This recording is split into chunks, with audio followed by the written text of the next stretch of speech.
ஆண்டவராகிய இயேசு கிறிஸ்துவுக்குள் மிகவும் அதிகமாக நேசிக்கப்படுகின்றவர்களே, மீண்டுமாக இந்த ஜனவரி மாதத்தில் இந்த 24ஆம் தேதியிலே உங்களை சந்திப்பதில் மிகுந்த மகிழ்ச்சி அடைகின்றோம். இந்த சனிக்கிழமையின் காலை நேர இறை தியானத்தை நம்ம ஆரம்பிக்கிறோம். நமது ஆரம்பம் பிதா, குமாரன், பரிசுத்த ஆவியின் நாமத்தில் உள்ளது. ஆமென். ஜெபிப்போம். மகிமையின் மத்தியிலே வீற்றிருக்கிறவரே, எங்கள் ராஜாதி ராஜாவே, கர்த்தாதி கர்த்தாவே, இந்த ஆசீர்வதிக்கப்பட்ட மனமகிழ்வான ஆண்டவரே, காலை வேளைக்காக நன்றி சொல்கிறோம். கடந்து போன இரவு முழுவதுமாய் கிருபையா எங்களை காத்து வழிநடத்தி ஆசீர்வதித்திருக்கிறேன். ஆண்டவர் காலை வேளையிலும் சிவனோடு எழுப்பி உடைய வசனத்தை சொல்வதற்கு அடியனை ஆண்டவரே தகுதிப்படுத்திருக்கிறேன். இப்பொழுதும் என்னுடைய குழுவை நீர் எடுத்து பயன்படுத்தும். The word of God ministry சார்பாக அநேக மக்கள் பயனடைய கர்த்தர் கிருபை தார். இந்த நாளின் இறை செய்தி, பாடல் வேலை, ஜெப வேலை ஆசீர்வாதத்தை கேட்டு பயன்பெறுகிற எல்லா மக்களுக்கும் அந்த இறை வார்த்தையை தந்து வழிநடத்த வேண்டும் என்று நான் ஜெபிக்கிறோம். இறை மைந்தன் இயேசுவின் திருப்பெயரில் வேண்டுகிறோம். ஜெபம் கேளும் எங்கள் நல்ல பிதாவே, ஆமென். 580வது பாடலாகிய என்னையன் ஆனந்தம் என்னையன் ஆனந்தம் சொல்லக்கூடாதே என்ற பாடலை சாரோடு இணைந்து பாடுவோம். 580.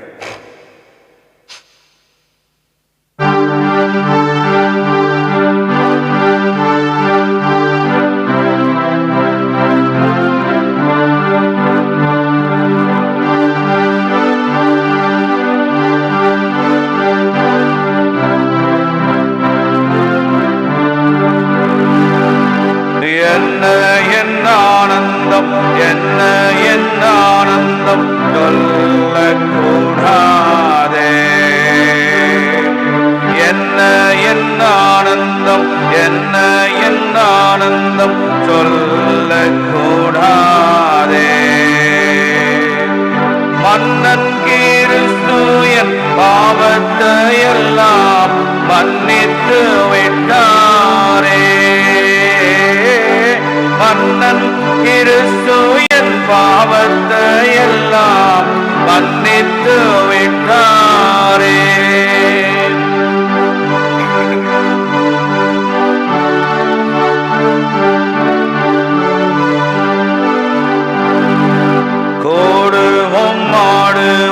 ஆடுவோம் நன்றாய் மகிழ் கொண்டாடுவோம்.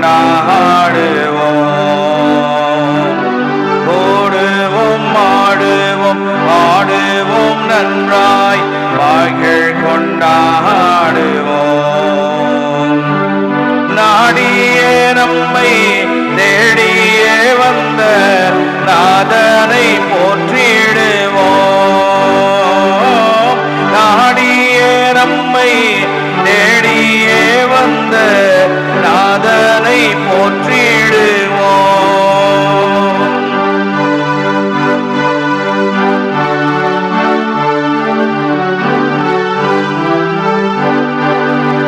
பாவங்கள் சாபங்கள் கோபங்கள் எல்லாம் பரிகாரித்தாரே. பாவங்கள் சாபங்கள் கோபங்கள் எல்லாம் பரிகாரித்தாரே. தேவாதி தேவன் என் உள்ளத்தில் வந்து தேற்றியே விட்டாரே. தேவாதி தேவன் என் உள்ளத்தில் வந்து தேற்றியே விட்டாரே.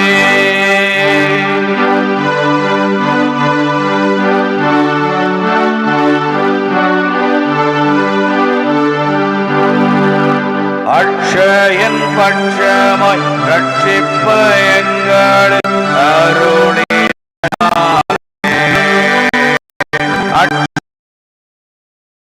பட்சமாய் எங்களுக்கு அருளினாரே. நிச்சயம் சாட்சி பகர வேண்டியதே. நிச்சயம் சுவாமியை பற்றியே சாட்சி பகர வேண்டியதே.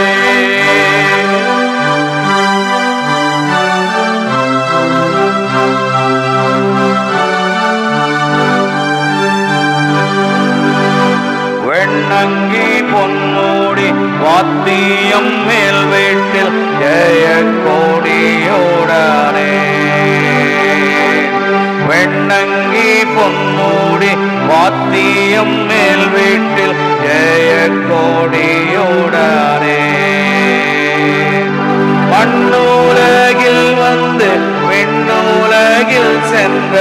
மன்னனை தோத்தரிப்போம். மண்ணுலகில் வந்து விண்ணுலகில் சென்ற மன்னனை போற்றிடுவோம். என்ன என்ன ஆனந்தம், என்ன என்ன ஆனந்தம் சொல்லக்கூடாதே. என்ன என்ன ஆனந்தம், என்ன என்ன ஆனந்தம் சொல்லக்கூடாதே. மன்னன் கிறிஸ்துவின் பாவத்தை எல்லாம் மன்னித்து விட்டாரே. மன்னன் கிறிஸ்துவின் பாவத்தை எல்லாம் மன்னித்து விட்டாரே. என்ன என்ன ஆனந்தம், என்ன என்ன ஆனந்தம் சொல்லக்கூடாதே.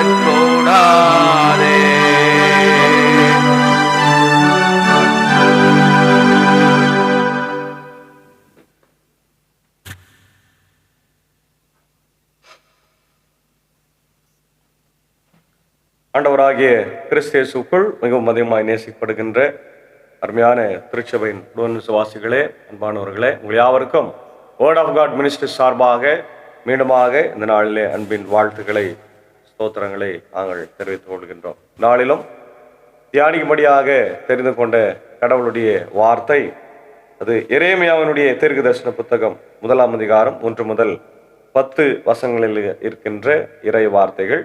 அதை நம்ம வாசித்து தியானிப்போம். முதலாவதாக என்னுடைய முன்னேறி நான் வாசிக்கிறேன். எரேமியா என்ற இறைவாக்கினர் கிமு 7ஆம் நூற்றாண்டின் பிற்பகுதியிலும் 6ஆம் நூற்றாண்டின் முற்பகுதியிலும் வாழ்ந்தார். இந்நெடிய பணிக்காலத்தில் இஸ்ரேல் மக்களுக்கு நிகழவிருந்த தண்டனை பற்றி முன்னெச்சரிக்கை அவர் விடுத்தார். பாபிலோனிய மன்னனால் எருசலேமும் திருக்கோயிலும் அழிவுற்றதையும் யூதா அரசனும் நாட்டினரும் நாடு கடத்தப்பட்டதையும் தம் கண்ணால் கண்டார். ஆயினும் அம்மக்கள் பாபிலோனிய அடிமைதனத்தினின்று மீளவிருப்பதையும் நாடு புத்துயிர் பெறவிருப்பதையும் முன்னறிவித்தார். எரேமியா மென்மையான அன்புள்ளம் படைத்தவர். ஆயினும் மக்களுக்கு எதிராக தண்டனை தீர்ப்பு உரைக்குமாறு இறைவனால் பணிக்கப்பட்டார்.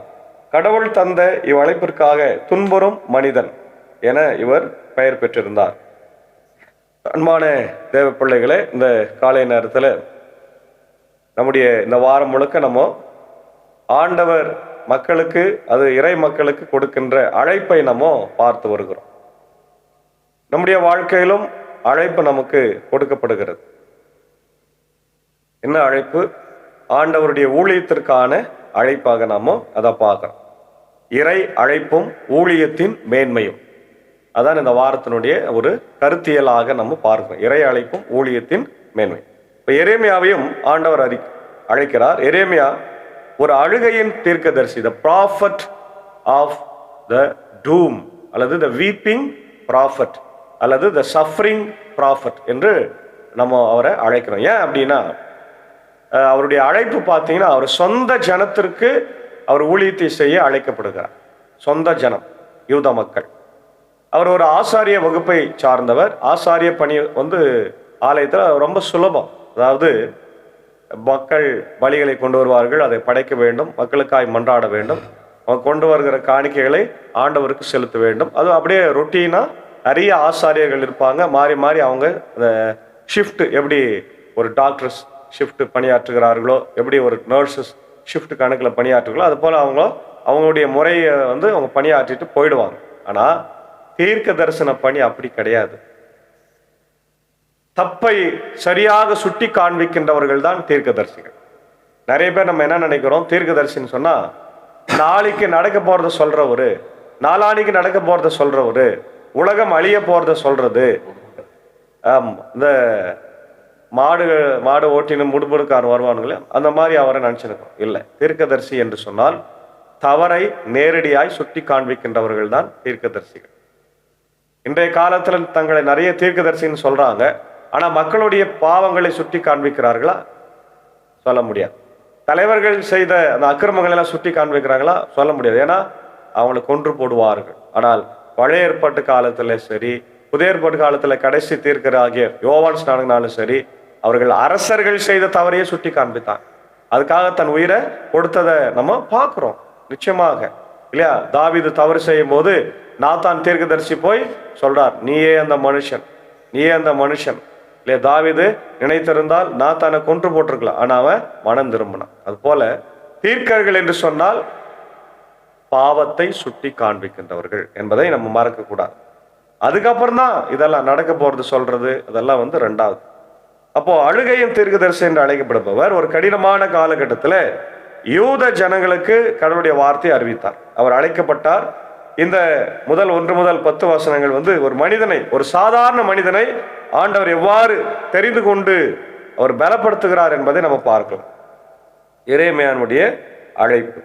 பெஞ்சமின் நாட்டு அனதோத் இருந்து குருக்குளில் ஒருவரான இலக்கியாவின் மகனாகிய எரேமியா அவருடைய வார்த்தைகள். ஆமோன் மகனும் யூதா அரசருமான யோசியாவின் காலத்தில் அவரது ஆட்சியின் 13ஆம் ஆண்டில் ஆண்டவரின் வாக்கு எரேமியாவுக்கு அருளப்பட்டது. அது யாருடைய காலத்துல? யோசியா அரசன். யோசியா அரசன் ஒரு சிறு வயதிலே அரசன் ஆகிறான். அவனும் என்ன பண்றான்னா, எருசலேம் தேவாலயத்தை புனரமைக்கின்ற ஒரு ரிஃபர்மேஷன், ஃபர்ஸ்ட் ரிஃபர்மேஷன் அவன் தான் செய்யறான்.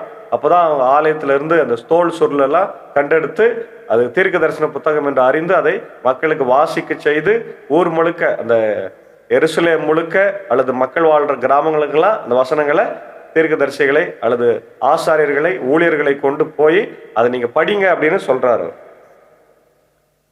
யோசியா மகனும் யூதா அரசனுமாகிய யோயாக்கிம் காலத்தில் யோசியா மகனும் யூதா அரசனுமாகிய செதேக்கியா ஆட்சி பெற்ற 11ஆம் ஆண்டின் இறுதி வரையிலும், அதாவது எருசலேம் மக்கள் நாடு கடத்தப்பட்ட அதே ஆண்டின் 5ஆம் மாதம் வரை ஆண்டவரின் வாக்கு அவருக்கு அருளப்படும். அதாவது பாபிலோனிய அடிமைத்தனம், இஸ்ரவேல் மக்களை பாபிலோனிய மன்னன் பேரரசன் நேபுகாத் நேச்சர் என்ன பண்றாரு, சிறை பிடித்து செல்றாரு இல்லையா? அந்த காலகட்டத்தில் எரேமியாவுக்கு தன்னுடைய வார்த்தை வருகிறது என்று சொல்லப்பட்டிருக்கிறது. அப்போ சொல்றாரு, எனக்கு அருளப்பட்ட ஆண்டவரின் வாக்கு, தாய் வயிற்றில் உன்னை நான் உருவாவதற்கு முன்னே அறிந்திருந்தேன், நீர் பிறப்பதற்கு முன்னே உன்னை திருநிலைப்படுத்தினேன், மக்கள் இனங்களுக்கு இறைவாக்கினனாக உன்னை ஏற்படுத்தினேன் என்று சொல்றார். அப்போ தாயின் வயிற்றில இருந்து ஆண்டவர் எரேமியாவை தெரிந்து கொண்டார். அல்லேலூயா, பிரைஸ் தி லார்ட், கர்த்தருக்கு ஸ்தோத்திரம். முன் குறிக்கப்பட்ட அழைப்பு, அதான் அந்த 4-5 வசனத்துல பார்க்கிறோம். கடவுள் எரேமியாவை தற்செயலாக தேர்ந்தெடுக்கவில்லை. அவர் தாயின் வயிற்றில உருவாவதற்கு முன்னே திட்டமிட்டார், அறிந்து வைத்திருந்தார். கடவுள் நம்மை பெயர் சொல்லி அழைப்பதற்கு முன்பே நம்மை அறிந்திருக்கிறார். நம்ம இந்த உலகத்தில் இருந்து பிரித்தெடுக்கின்றார். அவருக்கு தெரியாம நம்முடைய தாயின் வயிற்றில் உருவாக முடியாது. நம்முடைய தாயின் வயிற்றில் உருவாகிறதுக்கு முன்னாடி நம்ம எப்படி இருக்கணும், என்ன வாழணும், எப்படிலாம் இருக்கணும்ன்றத ரொம்ப அழகா நம்மளை பெயர் சொல்லி அழைக்கிறார். இப்போ உலகத்தின் கூட்டத்தில் இருந்து ஊழியத்திற்கென கடவுள் நம்மை பரிசுத்தப்படுத்துகிறார். செட் அப்பார்ட், இந்த வார்த்தையை செட் அப்பார்ட் இல்லையா, பிரித்து எடுக்கின்றார், நியமிக்கின்றார். ஒவ்வொருவருக்கும் ஒரு குறிப்பிட்ட நோக்கத்தை கொடுக்கிறார். முதல் செட் அப்பார்ட், ரெண்டாவது ஒரு பர்பஸ் கொடுக்கிறார். நம்ம உலகத்துல பிறந்தோம்னா ஒரு காரணம் இருக்குது. சும்மா ஏதோ இஷ்டத்துக்கு வந்தோம், பிறந்தோம், வாழ்ந்தோம், போனோம் அப்படின்றது இல்லை. நமக்கு ஆண்டவர் கொடுக்கிற ஒரு அழைப்பு இருக்கு. நம்முடைய அழைப்பை நம்ம உறுதி செய்து அதற்கு ஏற்றபடி வாழ வேண்டும். அத நோக்கத்தை நம்ம மறந்துடக்கூடாது. ரெண்டாவது சொல்றாரு, என் தலைவராகிய ஆண்டவரே, எனக்கு பேச தெரியாதே, சிறு பிள்ளைதானே நானே என்றார். உடனே ஆண்டவர் சொல்றாரு, நீ என்னிடம் சிறு பிள்ளை என்று சொல்லாதே, யாரிடமெல்லாம் உன்னை அனுப்புகின்றோன்னு அவர்களிடம் செல், இவற்றையெல்லாம் சொல்ல கட்டளையிடுகிறேனோ அவற்றை சொல், அவர்கள் முன் அஞ்சாதே, ஏனெனில் உன்னை விடுவிக்க நான் உன்னோடு இருக்கிறேன் என்கின்றார் ஆண்டவர். பார்த்தீங்களா? இப்ப இவர் சொல்றாரு, ஆண்டவரே நீர் என்னை அழைத்துட்டீர், ரொம்ப சந்தோஷம், ஆனால் நான் சிறுவனாய் இருக்கிறேன். எரேமியாவை அழைக்கும் போது அவன் வாலிபனாய் இருக்கிறான். கடவுள் ஆண்டவர் யாரை எப்பனாலும் தெரிந்து கொள்வார் இல்லையா? நம்ம பார்க்கிறோம், சாமுவேலை ஏலியினுடைய ஆலயத்துல 3 வயது இருக்கும்போது அவரை தெரிந்து கொண்டு பேசினார், அவரோடு கூட உரையாடினார், ஏலியினுடைய பிள்ளைகள் செய்த தவறை சுட்டி காண்பித்தார். ஆனால் இங்கே எரேமியாவை வாலிபனாய் இருக்கும் போது அழைக்கின்றார். மோசே 70 வயசுல அழைக்கிறார் இல்லையா? அப்போ யாரை எப்போ அழைக்கிறாருன்னு நமக்கு தெரியாது. ஆனால் கடவுளுடைய அழைப்பு தான். அது வந்துட்டா நம்ம ஊழியத்தை செய்து கொண்டு இருக்க வேண்டும் சொல்றார். அழைப்பு வரும்போது எரேமியா தனது தகுதியின்மையை பார்க்கிறார். நிறைய நேரத்தில் நமக்கு நிச்சயமா தகுதியின்மை இருக்கிறது. நம்ம எந்த தகுதி நமக்கு ஆண்டவருடைய ஊழியத்தை செய்வதற்கும், என்னை ஆண்டவருடைய பணியாளன், ஆண்டவருடைய பிள்ளை என்று சொல்வதற்கு தகுதியே இல்லை. ஆனால் இந்த தகுதி எப்படி கொடுக்கிறாரு? இயேசுவினுடைய பாடு, மரணம், சிலுவை, உயிர்த்தெழுதல் வழியாக நமக்கு இந்த தகுதியை கிறிஸ்து உண்டு பண்ணுகிறார். அல்லேலூயா. இப்ப எரேமியாவின் சாக்கு போக்கு என்று நம்ம பார்க்கிறோம். நான் சிறு பிள்ளை, பேச அறியேன் என்று தயங்குகிறார். நம்முடைய பலவீனங்களை கண்டு நம்ம அஞ்ச தேவையில்லை. நிறைய நேரத்தில் ஐயோ எனக்கு பேச தெரியாது, எனக்கு பிரசங்கம் பண்ண தெரியாது, எனக்கு பாட தெரியாது, எனக்கு இசை தெரியாது என்று நம்ம நிறைய சாக்கு போக்கு சொல்லலாம். ஆனால் இந்த சாக்கு போக்குகளை எல்லாம் மூட்டை கட்டி வச்சுட்டு கடவுள் என்னை பயன்படுத்துகிறார், கடவுள் என்னை வழி நடத்துகிறார் என்ற சிந்தனை நமக்கு இருந்தா போதும், நம்ம ஆண்டவருடைய ஊழியத்தை செய்ய முடியும். அதான் சொல்றேன், கடவுளுடைய கட்டளை நீ சிறு பிள்ளை என்று சொல்லாதே, நாம் எங்கு அனுப்பப்படுகிறோமோ அங்கு போக வேண்டும் என்று ஆண்டவர் சொல்றார். அப்போ பயமின்மை வேண்டும், பயப்படாது. மனுஷ முகத்தை பார்த்து பயப்படக்கூடாது. நான் உன்னை இருக்கிறேன் என வாக்குறுதி அளிக்கிறார் இல்லையா? நான் உன்னோடு கூட இருக்கிறேன், உன்னை பாதுகாக்கிறேன் என்று ஆண்டவர் சொல்ல பார்க்கிறோம். ஆண்டவர் தம் கையை நீட்டி என் வாயை தொட்டு என்னிடம் கூறியது, இதோ பார், என் சொற்களை உன் வாயில் வைத்துள்ளேன். விடுங்கவும், தகர்க்கவும், அழிக்கவும், கவிழ்க்கவும், கட்டவும், நடவும் இன்று உன்னை நான் மக்களினங்களின் மேலும் அரசுகள் மேலும் பொறுப்பாளராக ஏற்படுத்தினேன். ரொம்ப அழகா சொல்றார் பார். கடவுளுடைய வார்த்தை எங்க வைக்கிறாரு? ஆண்டவருடைய எரேமியாவுடைய வாயிலே வைக்கிறார். அப்போ ஆசாரியர்கள், ஆண்டவருடைய ஊழியக்காரர்கள் வாயில என்ன இருக்குது? கடவுளுடைய வார்த்தை இருக்குது. அப்போ கடவுளுடைய வார்த்தையை பேசுகிற இந்த வாயில நம்ம கெட்ட வார்த்தைகளோ தவறான காரியங்களையோ நம்ம பேசக்கூடாது. கடவுளுடைய வார்த்தையை பேசுகிறவர்கள் மிகுந்த எச்சரிக்கையோடு கவனமாக செயல்பட வேண்டும். அதுதான் ஆண்டவர் நமக்கு சொல்றார். அப்போ அதிகாரமும் பணியும் கொடுக்கிறார் கடவுள். எரேமியாவிற்கு தேவையான பலனை தந்து அவருடைய ஊழியத்தின் எல்லையை தீர்மானிக்கிறார், வார்த்தையை அருளுகிறார். கடவுள் எரேமியாவின் வாயை தொட்டு நம்முடைய வார்த்தைகளை அவர் வாயில வைத்தார். ஊழியக்காரன் பேசுவது தன் சொந்த வார்த்தையினால அல்ல, அது கடவுளுடைய வார்த்தை. அது இரட்டை பணியா இருக்கிறது. எரேமியாவின் பணி 2 அம்சங்களை கொண்டது. ஒன்று அழிக்கிறது, அதாவது பிடுங்கவும், இடிக்கவும், அழிக்கவும், கவிழ்க்கவும், அக்கிரமத்தை, பாவத்தை சுட்டி காண்பு. 2வது கட்டுதல். ஒன்று நெகட்டிவ் சைடு, இன்னொன்று பாசிட்டிவ் சைடு. நாட்டவும், கட்டவும், நம்பிக்கை, மீட்பும், அறிவும் நமக்கு ஆண்டவர் இந்த பணியை தந்திருக்கிறார் இல்லையா? 2வது பார்க்கிறோம். This passage is a powerful look at the moment God interrupts a regular life to launch a global mission. Whether you feel too young or not enough, Jeremiah's call reminds us that God's preparation starts long before we realize it. The interrupted life answering the call, the preparation of the prophet, the divine knowledge, the divine purpose, the lesson. Your identity is not defined by your current job or status, but by the Creator who designed you with a specific character. The paralysis of the prophet, Jeremiah responds the classic human reaction. But the Lord defends the focus on weakness. Jeremiah cites his age. I am only a youth, and his lack of eloquence. The trap of comparison. He looked at the magnitude of the task and the smallness of himself.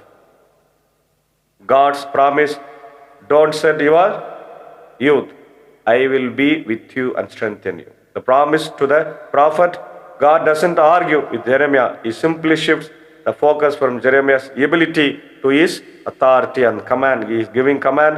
Do not say I am only a youth. God silences the self-limiting talk. The presence antidote to fear isn't courage, it's the promise. I am with you. You don't need to know where you are going or how you will do it as you know who is going with you. The power of the prophet, God provides the tools for the task he has assigned. God touches Jeremiah's mouth, the very area where he felt weakest. The weight of the word. Jeremiah is given authority over nations and kingdoms. The dual mission, to tear down, to build up. This is his mission.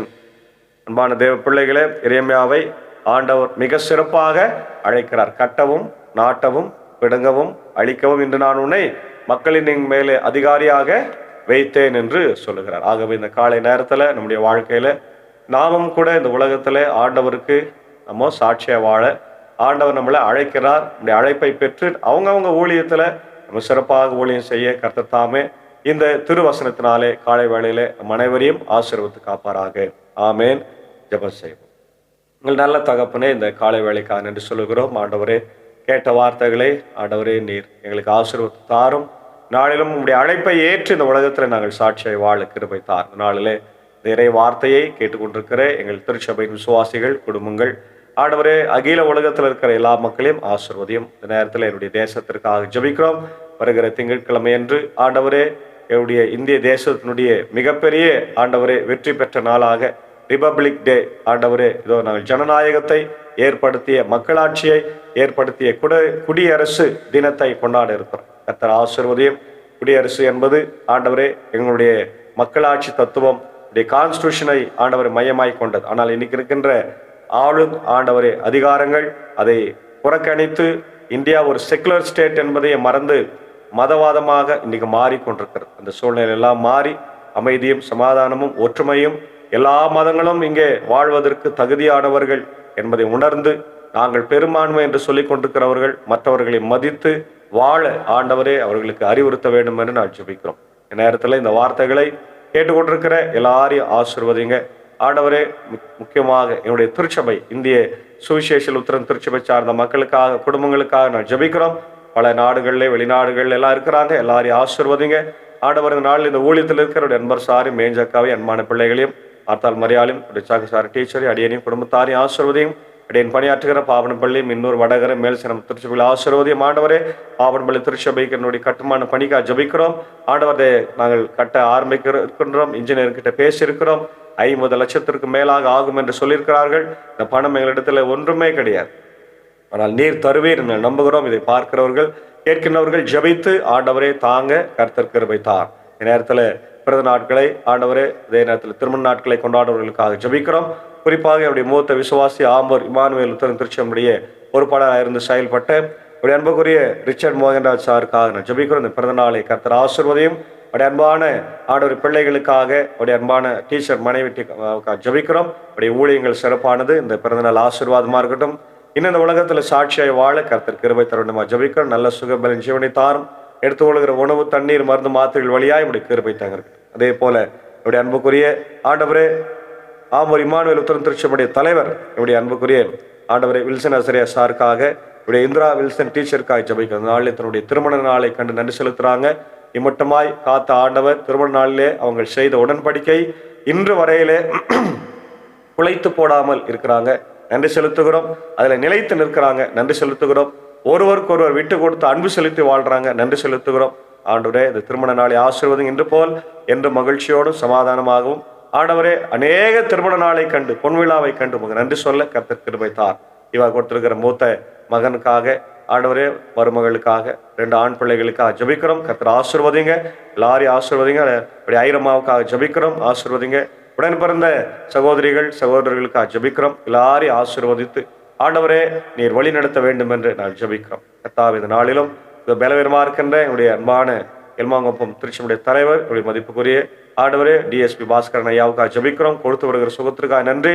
இன்னும் பரிபூர்ண சுகத்தை தாரும். எடுத்து கொள்கிற மருந்து, மாத்திரைகள், உணவு, தண்ணீர், சுவாசிக்கிற காற்று எல்லாவற்றையும் ஆசும். அன்பான துணைவியாரையும் ஆற்றும் தேற்றும், அன்பான உறவுகள், பிள்ளைகள் எல்லாரையும் கண்ணோக்கிப்பார் ஆண்டவர். அதே போல என்னுடைய டாக்டர் கென்னடி ஐயா, அவனுடைய அன்பான ஆண்டவரே சம்பந்தி அம்மாவுக்காக நான் ஜெபிக்கிறோம். ஆண்டவரே ஃப்ளாரன்ஸ் பாக்கியநாதன் அவர்களுக்காகவும், ஆண்டவரே அதே போல அவருடைய அன்பான அக்கா மகன் ஆண்டவரை லூக் பிரேம் சிங்காக, ஷாலினிக்காக ஜெபிக்கிறோம். விளைவுகள் உண்டு மாற்றி காத்தலும் அவருடைய கென்னடி டாக்டர் ஐயாவுக்காக, அவருடைய அன்பான ஆண்டவரே மனைவி என்னுடைய வக்கீல் அம்மாவுக்காக, பிள்ளைகளுக்காக ஜெபிக்கிறோம்.